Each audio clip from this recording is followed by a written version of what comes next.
আপনার মনে যদি শান্তি না থাকে তাহলে আপনাকে পৃথিবীর সমস্ত শান্তিটুকুও যদি আপনার হাতের মুঠোয় এনে দেওয়া হয়, তারপরেও কিন্তু আপনার কাছে একটুও শান্তি লাগবে না।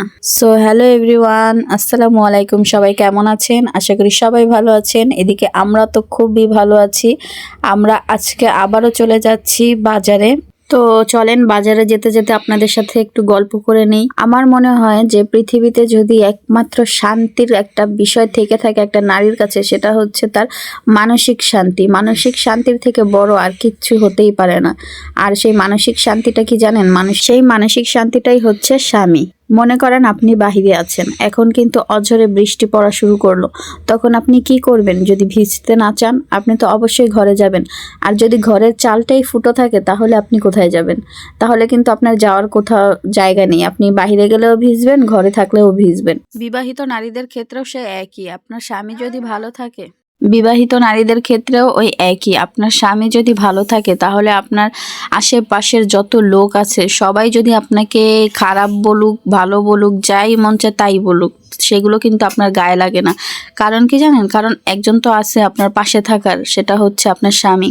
আপনার স্বামী ভালো তো সব ভালো, আপনার স্বামী ঠিক তো সব ঠিক। তো বাহিরের মানুষকে কি বললো ওইটা নিয়ে আর কিন্তু মাথা ঘামায় না। আর যদি দেখেন যে বাহিরেও কথা শুনতে হয়, আপনার ঘরেও কথা শুনতে হয়, তাহলে ওই মেয়েটা কোথায় যায় বলেন? ওই মেয়েটার তাহলে আর কোথাও যাওয়ার জায়গা থাকে না। আবার কিছু এমনও স্বামী আছে যারা কিনা মায়ের কথা মতো উঠে আর বসে, বাহিরের মানুষ কি বলে না বলে ওইটাই বিশ্বাস করে।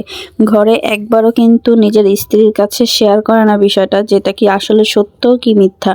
সেই সমস্ত স্বামীগুলা হয় মেরুদণ্ডহীন, কাপুরুষ একটা স্বামী। তারা স্বামী হওয়ার যোগ্যতাই রাখে না। আবার সেই একই ক্ষেত্রে যদি স্বামী স্ত্রীর কথা মতো উঠে আর বসে, অন্যদিকে কোনো নজরই রাখে না, বাবা মার সাথে তেমন কোনো সম্পর্ক, ভালো সম্পর্ক রাখে না, স্ত্রী যা বলে তাই, ওই সমস্ত পুরুষও হচ্ছে কাপুরুষ। এমন না যে আপনাকে একজনের কথা মতোই উঠতে হবে, বসতে হবে না। আপনার কাছে যেটা সঠিক, ওই সঠিকভাবে আপনি চলবেন। আপনি পুরুষ, আপনার অনেক দায়িত্ব, আপনার দুই দিকেই থাকতে হবে। মায়ের দিকেও থাকতে হবে, বউয়ের দিকেও থাকতে হবে। কোনোটা থেকে কোনোটা আপনি ফেলতে পারবেন না।